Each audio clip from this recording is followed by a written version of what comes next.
আজ করে ফেললাম কাঁঠালের কাবাব। শুনতে অদ্ভুত শোনা গেলেও আমি কিন্তু প্রায় করে খাই, বিশেষ করে কাঁঠালের দিনে। আমার কাছে খুবই পছন্দ। কাঁঠালের তরকারিও খেতে ভালো লাগে, কাবাবও খেতে ভালো লাগে কাঁচা কাঁঠালের।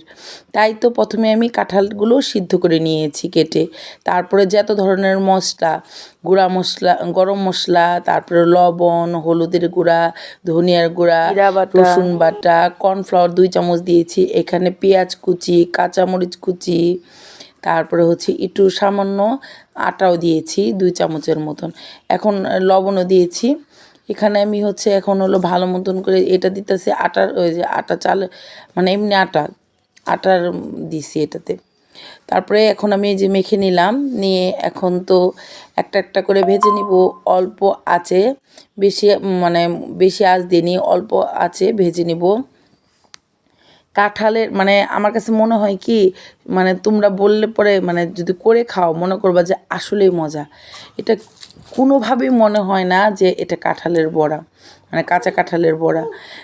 একবার হলেও তোমরা খেয়ে দেখো, আর কে কে খেয়েছো অবশ্যই কমেন্টস বক্সে জানিও যে তোমরা কে কে এরকম করে খাও।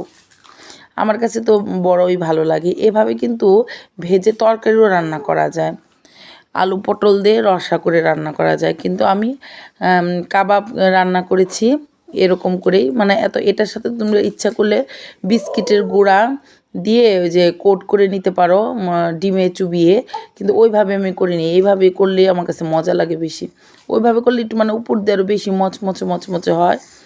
এই তো আমার কাঁঠালের কাবাব হয়ে গেল। এত মজা ছিল তোমাদের আর কি বলি।